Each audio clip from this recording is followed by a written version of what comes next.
All right, welcome back, everyone, and good afternoon. My name is Chad Herring. I have the pleasure of serving as a moderator for our next session. I'm a fourth-year student in the Exercise Physiology program at UCF. Under the direction of Dr. David Fukuda, my research interest is in applied sports science, with my dissertation revolving around force and load velocity profiling, specifically in female athletes. A few housekeeping items to mention. Please remember to join our networking social at 4 p.m. If you're using social media, please tweet or post along during this lecture using the hashtag IEPRS21. And if you have questions during this presentation, please ask them in the question and answer section, and I'll do my best to address them. And finally, I want to thank again all of our incredible sponsors for their generous support of this event. And it is now my honor to introduce our next speaker, Dr. Duncan French. So Duncan has 24 years of experience working with elite athletes. Presently, Duncan is a vice president of performance for the UFC Performance Institute. He's responsible for directing performance interfaces to approximately 600 UFC fighters, as well as managing 2 high-performance facilities in Las Vegas and Shanghai. Prior roles include Director of Performance Sciences at the University of Notre Dame, Technical Lead for Strength Conditioning at the English Institute of Sport, supporting 3 Olympic cycles and serving as National Lead for Strength Conditioning to the Great Britain basketball and taekwondo teams, and Head of Strength Conditioning at Newcastle United FC in the English Premier League. Duncan has authored or co-authored over 60 peer-reviewed scientific manuscripts, 9 book chapters, and is the editor for the new NSCA Essentials of Sports Science textbook. Duncan received an honorary fellowship in 2014 for his services to the strength conditioning industry. We want to thank Dr. French for joining us. And Dr. French, the mic is all yours. Thanks so much. Appreciate it. And thanks for the opportunity. I'm very excited to talk. Have you got my, can you see my slides there? Is that working okay? Looks great. All right. Yeah, I mean, thanks so much for the invite. Obviously, super excited. And as usual, I've probably created far too much content for the time allotted, but I'll do my best here. You know, really wanted to obviously give everyone on the call some kind of insight into, you know, our operations here at the Performance Institute and how we go about working with, you know, mixed martial arts. It's obviously a very growing field. It's the world's fastest growing sport. The Performance Institute is hopefully, you know, leading the way and shaping some of our insights and our knowledge of how to work with a sport that historically has been pretty grassroots, pretty spit and sawdust, and, you know, taking it into the realms of professionalism. So that's kind of our ambition. As I'm sure many people on the call know, this is, you know, it's mixed martial arts. So there's lots of different disciplines. Here's the core 7 disciplines that go into our sport. And the reason why I show this slide is obviously just to give you some insight into the challenges that we're presented with. And that's going to be kind of the core theme of my presentation today, is that, you know, working, you know, I think I've had the pleasure working with 37 different Olympic or professional sports in my career. By far, this is the most challenging and demanding in terms of trying to figure out the physiological and physical attributes that we're trying to influence and affect. So it's pretty chaotic, and it makes for a really complex approach to performance optimization. I mean, if you look even at the individual fighting styles, and here's just a few, and everything from judo, which competitively is a single 5-minute round, through to, you know, boxing, which championship boxing is 12 3-minute rounds, so it's 36-minute marathon. And then MMA kind of sits right there, either 15 or 25 minutes. Immediately, you start to look at the backgrounds that these athletes are coming to our sport with and trying to determine, all right, how do you really go about optimizing preparation? The other unique thing is that obviously in a lot of combat sports, you have a defined competitive period, but this fight can be stopped at any moment in time. So how do you really prepare for something where you don't actually know where the end is going to be? Everyone's working to the same objective, but it's not necessarily always going to finish in the same fashion. You know, here's some data from Lackland James and Del Vecchio, which have done some kind of notational analysis of MMA, which has been super helpful for us as we've got going here. But the sport of MMA and its complexity, the different stylistic backgrounds that these athletes bring to the competition, means that it's a very varied demand on the physiology. It's usually about 6 to 36 seconds of high intensity effort, be that in terms of standing and striking, punching, kicking, knees, elbows, or on the ground in terms of the grappling and wrestling efforts, with about 2 to 3 times as much, lower intensity work. And that gets cycled throughout a 5-minute round. So it's really a melting pot of physiological challenge. And it presents a lot of issues with respect to how we go about optimizing our performance strategies to work with MMA fighters. The cool thing about the evolution of the Performance Institute, when we opened here in 2017, there wasn't too much research or interest in the sport of mixed martial arts, but certainly now people are seeing it as an opportunity to provide insights, to provide knowledge, to interrogate methodologies and systems, and that's been great. It really helps us with our activities as well. And again, what we do philosophically is always work in a kind of reverse engineering philosophy. It's very cliche, but we need to understand competition. And I think that is the caveat at the get-go of this presentation, is that we don't fully understand mixed martial arts competition. It's not like a football game or a soccer game where you can throw GPS on and heart rate and you can get all that wearable tech to give you intrinsic and extrinsic insights. Our fighters wear no clothes. They wear a pair of spandex shorts and a sports bra in some cases, but wearing, tech that can give us real insights into, the physiological demands of true competition is actually, it's a big black hole for us right now. We can start to, extrapolate from sparring or training activities where we can look at some lactates profiling, we can look at heart rate profiling, we can get subjective feedback, etc. But really understanding competition is where we have to aspire to. And right now, this notational analysis is about as close as we've got. So what we do know is that, the rate dependent and accuracy dependent key performance indicators are absolutely critical of determinants of success in the sport of mixed martial arts, and some decent effect size analysis here showing whether it's strikes landed or takedowns, or offensive passes, which are judging criteria in our sport, that they're really influential on the success in our sport.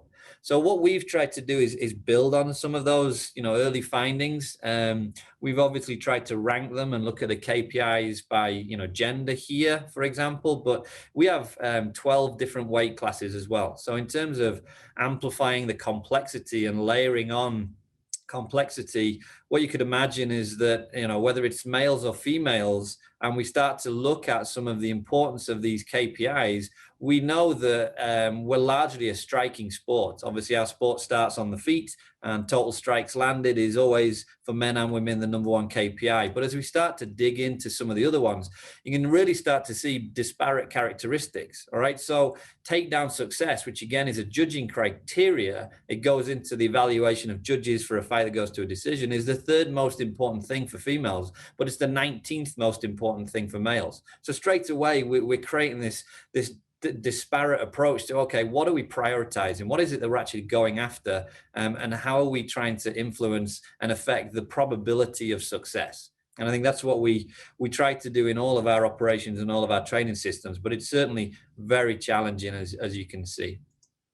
So, this is a bit of an expedited background to some of our analytical approaches, but for every UFC fight, we take 167 different metrics and we code them for both fighters. That gives us real clear insight of, the characteristics that the fight, where the fight is happening and the different areas, the different techniques that have been used. That allows us to progress here into the determinants of success and ultimately KPIs by position or weight class, as I've touched on. Now, what we're starting to do is move that into more, some principal component analysis where we're looking at higher ranked fighters versus some of the technical metrics or the physiological metrics. Oh, just ignore that little guy. This is obviously an old slide where I recorded something on there, so I apologize for that, the little red dot flying around. But ultimately, again, we can move into some multivariate analysis where we're looking at the relationship between technical and tactical factors and non-technical tactical factors. And then as we move across the bottom line here, we obviously do within athlete comparisons, strategic monitoring across time, but also really looking at between characteristics in our weight classes, where we can start to pool different population norms for each weight class and align people's scores on a physiological parameter and understand how they sit against their peers. It's very powerful data. And then ultimately what we're trying to do is overlay some kind of neural network that really connects all the influences that come from competition, physiological monitoring, performance testing, etc., which for a sport like mixed martial arts is indeed very complex. So that kind of little segue I provide there is to kind of reinforce this statement here in terms of defining mixed martial arts. We know it's a sport that demands high levels of metabolic conditioning concurrently with the ability to generate knockout power and force, or the strength to lift your opponent off the ground and take them to the ground, or maintain them on the ground and control them. So it's very intermittent, high intensity work, where force has to be repeatedly executed.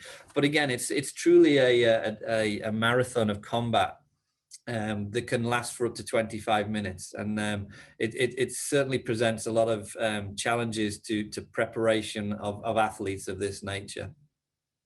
So we're presented with this kind of complex puzzle. And I think if you look at, I presented the 7 areas, be it boxing, wrestling, jiu-jitsu, kickboxing, taekwondo, karate, that go into mixed martial arts. But if you think about all the regional and colloquial stylistic fighting styles that come out of Africa or Russia or wherever it may be, the different types of disciplines are many. So when we look at trying to solve the performance problem and build out programs that can be impactful on performance, ultimately what we need to do for our sport is try and condense them into a single message. If you look at the sport of football, every defensive end kind of looks the same and kind of does the same activity. If you look at a point guard in basketball, they look very similar. They have similar skill sets, and their execution on the court is very similar. We can have fighters that are from a wrestling background, a jiu-jitsu background, with a kickboxing background, a sambo background. We can have fighters that are men and women. We can have fighters that are 115 pounds or 265 pounds. There's so many levels and layers of complexity to mixed martial arts that makes the conversation around, the physiological preparation for our sport really, really challenging.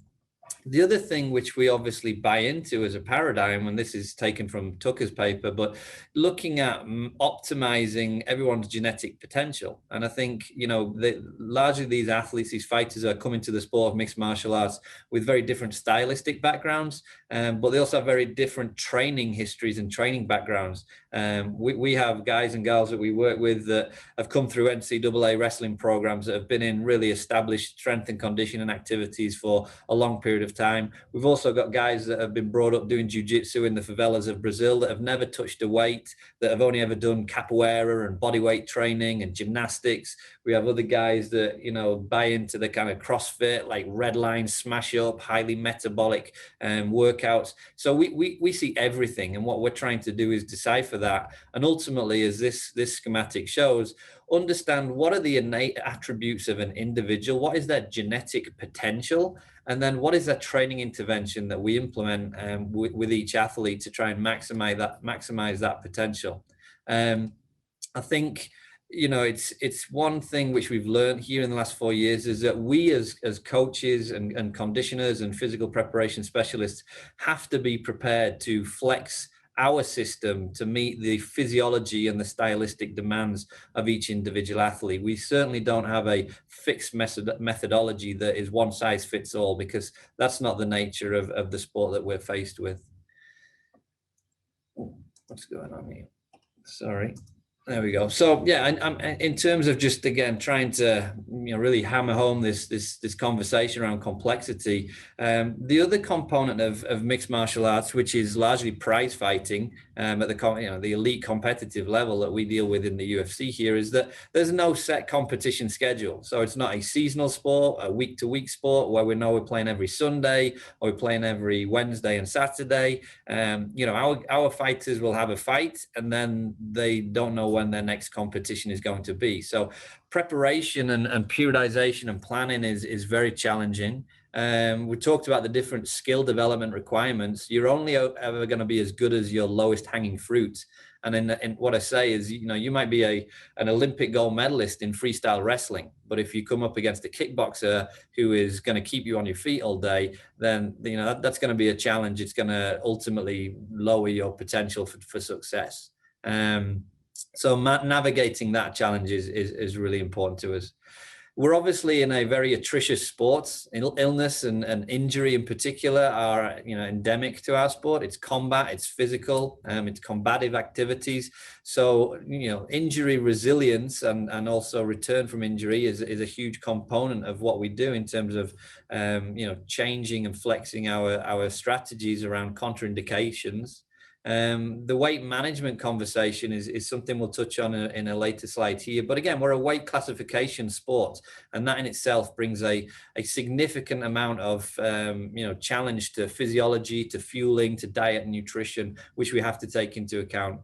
The metabolic response to load, this is the decathlon of combat. So all the different stylistic training that they need to do, as well as the strength and conditioning and physical prep that they need to do is pretty significant on top of, the everyday lifestyle. So, in terms of, physical preparation, it really comes down to what's the adaptations we're chasing. And in terms of physiological adaptation, can't put my teeth back in.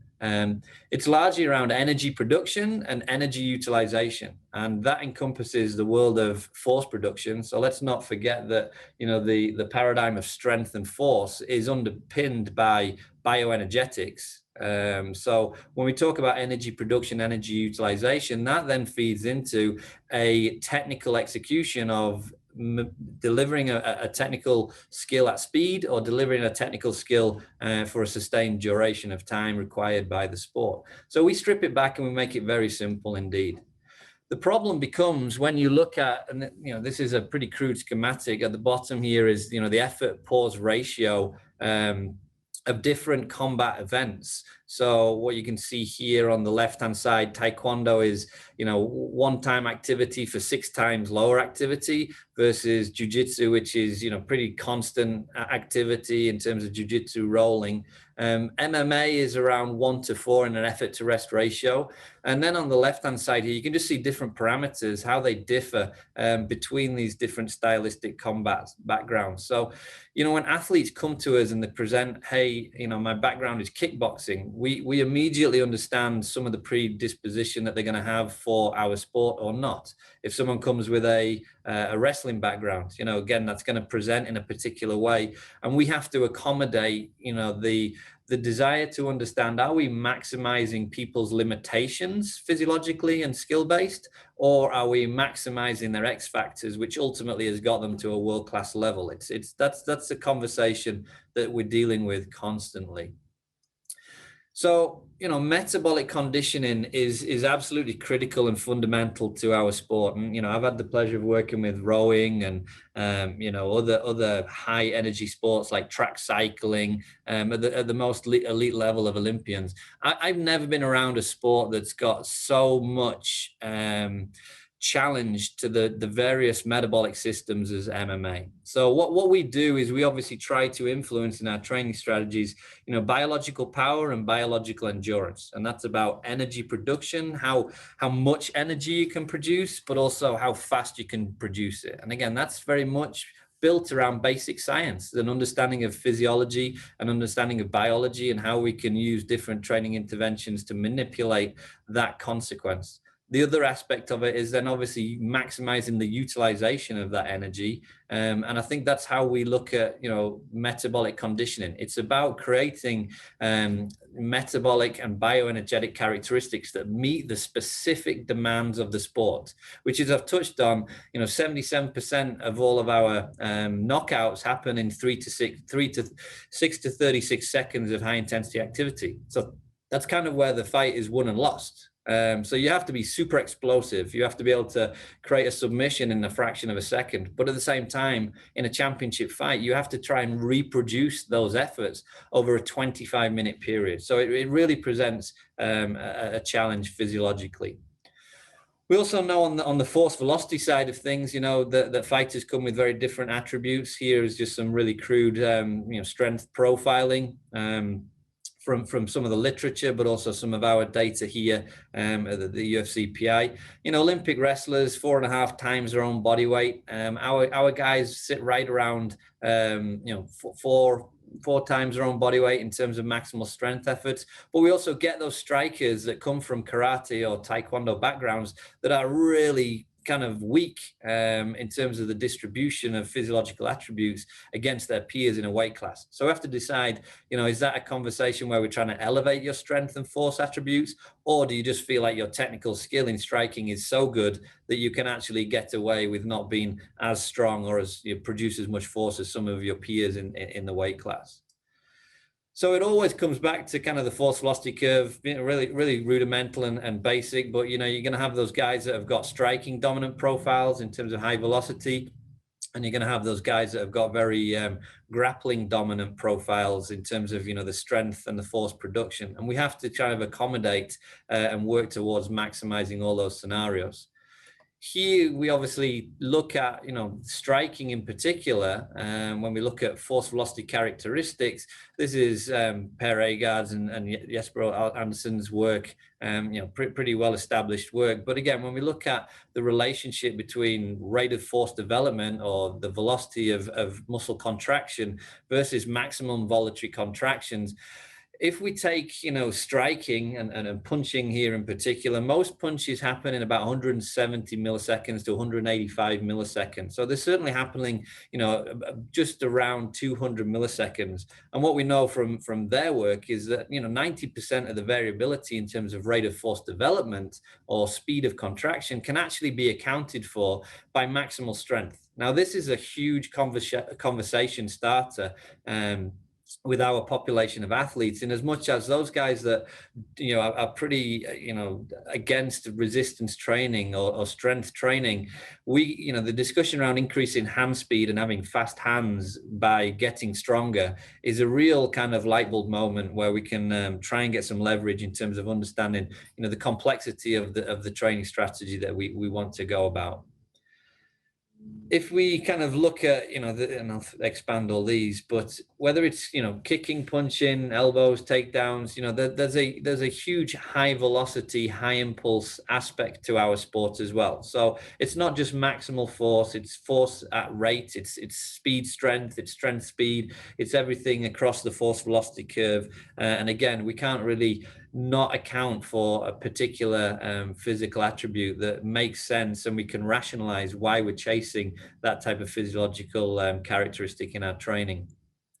We also obviously engage in, basic principles, right? So the impulse momentum relationship is critical to us, some physics and some basic kinetics here. In terms of looking at, force and velocity and the execution of punching characteristics, we know that the mass of a limb is not going to change during a competition. And we also know that 200 millisecond time constant is pretty constant, with, a 10 to 20 millisecond range either side. So we know that, we can influence force across time, and with force, we can influence velocity. And again, this is a real light bulb moment and a big strategy for us with respect to how we go about working with the striking side of mixed martial arts. So this is just an example of one of our diagnostics. This is our landmine punch throw, and we've got the gym aware on there. You can see we've got a loaded barbell where we're just doing some punch throws, release, high velocity releases with the respective weights. Now, if you look at the blue dots here and the pink dots, that is 3 progressive loads. So we put 3 different loads on a bar. Here it is 30, 35, and 40 kilos. Excuse me, I'm English, I work in kilos.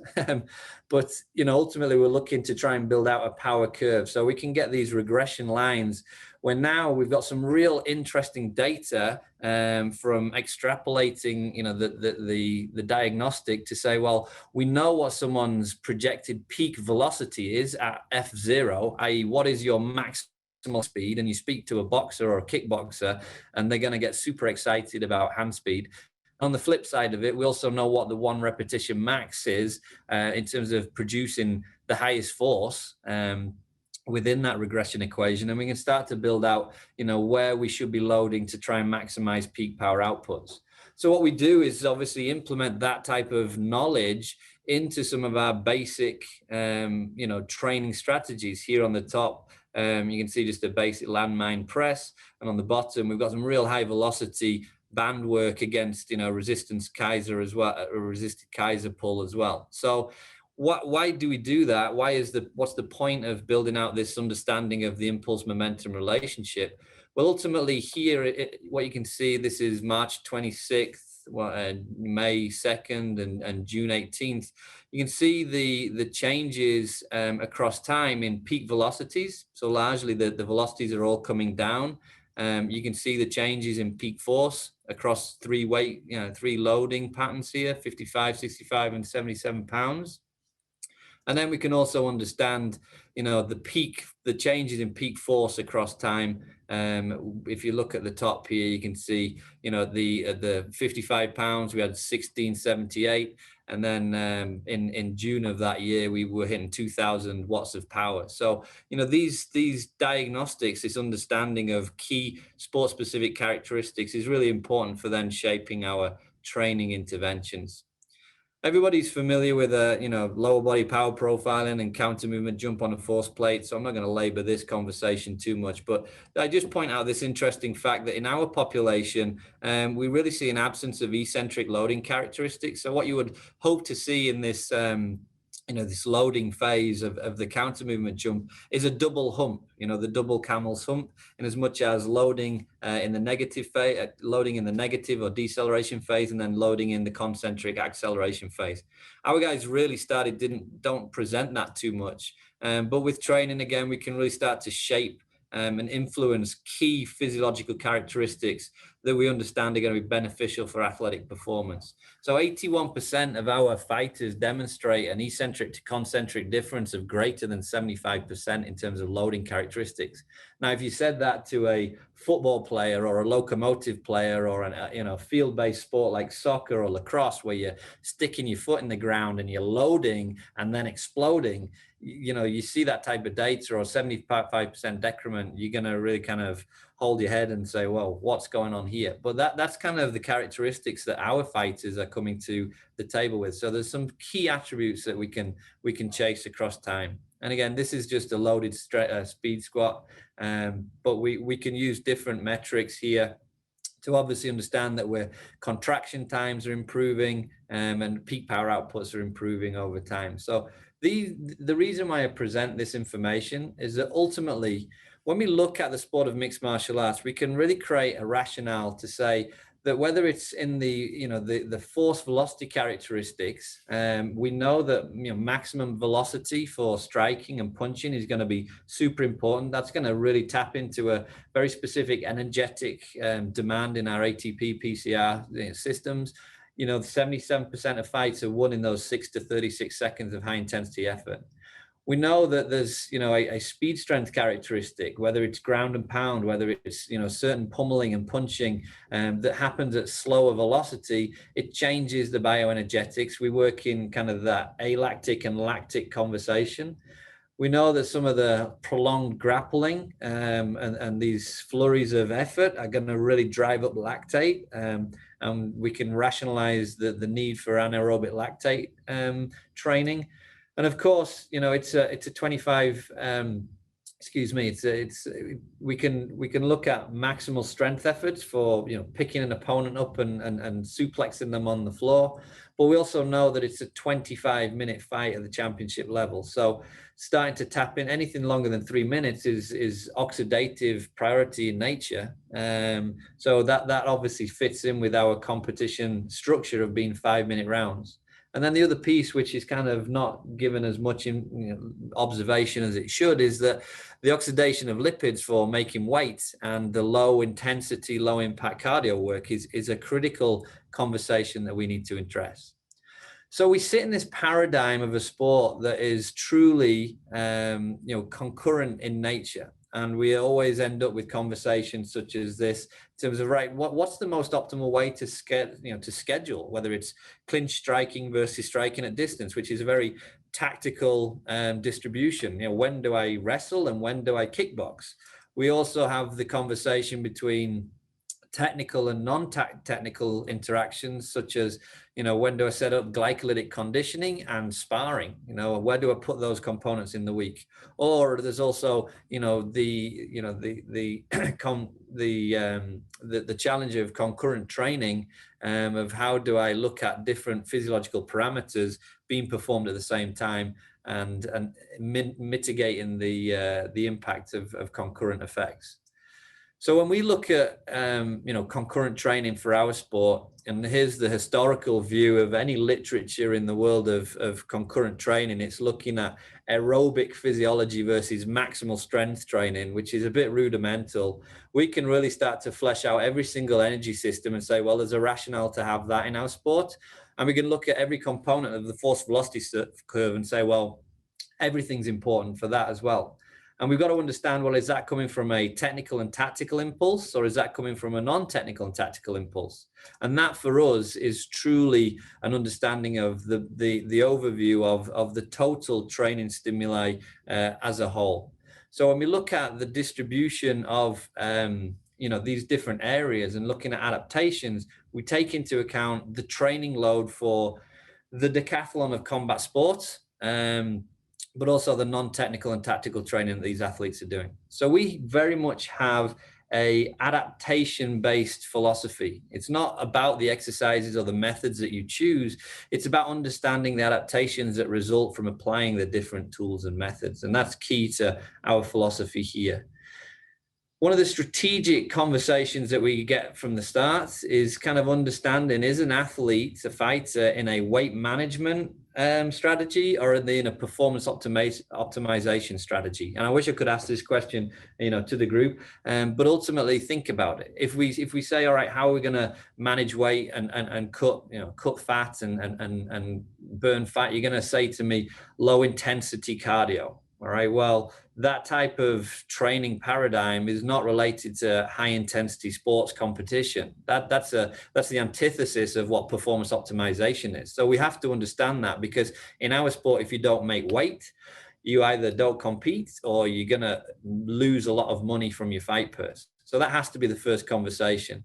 We've also then got to understand, are you in a competition preparation phase, or are you in a non-competition preparation phase based on if you have a fight booking or not? So these are really rudimental questions, but they really shape where we go with our training paradigm. The other thing which we're obviously really keen to understand is the weight class characteristics. We want to avoid the optic of bad weight cuts and the influence that weight cuts has on performance. And we take a lot of time trying to understand weight division fits, what an athlete needs to walk around at, and what type of weight they might need to cut to make a particular weight class. So off the back of this, I've got a little poll question. Megan, I don't know if you can send that out there, but this is just something I'm keen to understand. If you guys can take the time to fill this out, I just wanted to understand people's perceptions of what % of body weight is normally lost in the last 3 days prior to a weigh-in for a UFC fight. And if you can go ahead and fill those in, that would be really interesting. We'll see what the group thinks. So I'm watching all the answers come in here. I'll give it a few more seconds and then you'll see the results.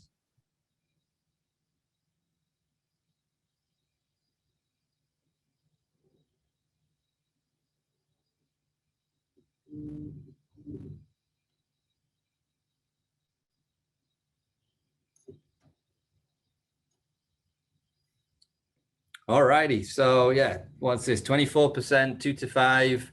The 5 to 8% is the majority of the group. You know, nearly half the group think 5 to 8%. 8 to 12% is about a quarter of the group, and 12% just 4. So yeah, thanks for taking the time to do that. The next slide here that I've got is this. So every Tuesday before a UFC fight, the athletes report to the hotel. And they weigh in, they get a pre-fight weigh-in. So this is a Tuesday check-in weight. And you can see for every weight class here, our ladies, 3 ladies weight classes on the left, and the guys on the right. Those of you that said kind of 5 to 8%, was it? Or 8 to 12%? Yeah, kind of in the ballpark. But you can see the average is right around 8 to 9%. That guys try to cut 8 to 9% of their body weight in the last 3 days prior to a fight. You can see here, if you take the 145-pound class, this outlier at the very top, that's a 23% of weight lost in 3 days. 23% of body weight. Now, we're not advocating that, but that's the reality of what we're potentially dealing with. So if we're talking about performance optimization and trying to work with athletes that want to optimize, you know, their performance, we've got to understand, does that make sense to do that? And certainly this is the largest we've seen in the last 4 years that we've been around. On the female side here, the 115, you can see that's a 20.5% reduction in body weight over 3 days. So that's certainly not a loss of muscle mass or a loss of fat mass. That's manipulation of certain fluid or fiber characteristics in your body. But that's, you know, a huge optic of what we're dealing with in our sport as well. Our recommendation is that guys report 8 to 8% above their weight class, which again still might seem high to some, but we can potentially move about 2 to 3% in water.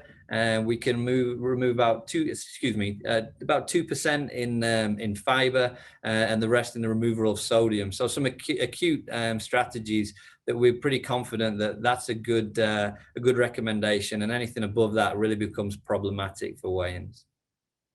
We know that there's a lot of literature that, you know, in this space, and we're trying to support that as well, and do this in the most effective and healthy way possible. It's a real critical activity for us with our dietitians and our physiologists here.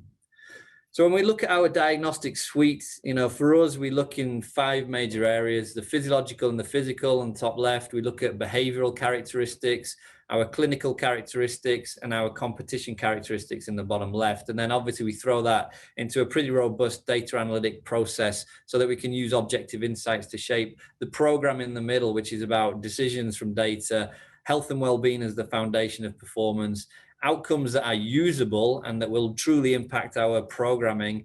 And then it all comes back to optimizing performance potential. I'm just going to skip through this just in the interest of time, but you know, there's a variety of kind of, you know, periodization strategies in our sport. And I think, you know, trying to understand periodization for a complex sport like MMA is very, very challenging indeed, based on all hopefully the things that I've explained to you today. There's lots of different degrees of freedom that we need to account for. Ultimately, this is the way we go about it. We look at trying to use, you know, general preparatory and specific preparatory exercises that we cycle. And again, it's not like an Olympic sport where we know that the Olympic Games is going to be on August the 6th at 1 p.m. for the Olympic final, and we can schedule that. Our guys don't know when their next fight is going to be. So until Dana White calls them and picks up the phone and starts to book that fight with them, they have to cycle between general and specific work. And as soon as the call comes, then we can move into, you know, traditional development of, you know, competition-based characteristics. We manage, you know, training load distribution across time. Here's a simple moderate, high, low kind of schedule that we work to. And again, the gold octagons are sparring load across time. So we really want to manage head impacts and make sure that that's not too much detriment, even though it's hard to replicate competition in our sport without getting hit. So we need to manage that load as well. We look at the distribution of the different characteristics. So we try to couple up things like sparring and max strength, or lactic, our energy systems development in the glycolytic space. We've got constituent parts that go together in our programming that have high impact or low impact on regenerative requirements and neuromuscular stimulus. This is just some final data as I'm getting close to the end here that gives you, again, some kind of impact in terms of the nature of our sport. This is some omega wave data. We don't use omega wave too much anymore. But this is an athlete that was coming off a fight, that just previously returned from a fight. And you could see that, the stress upon returning to training became quite significant. So we ultimately did a period of metabolic reset. We really pulled them back in terms of fueling their body. They'd just been in a 8-week starvation phase for fight camp. The problem is that as soon as they get another fight booking and it gets pulled forwards, they go back into a cycle of caloric restriction, overtraining, sleep deprivation, and you can see the stress response goes up again. That's totally mirrored in kind of the recovery needs here.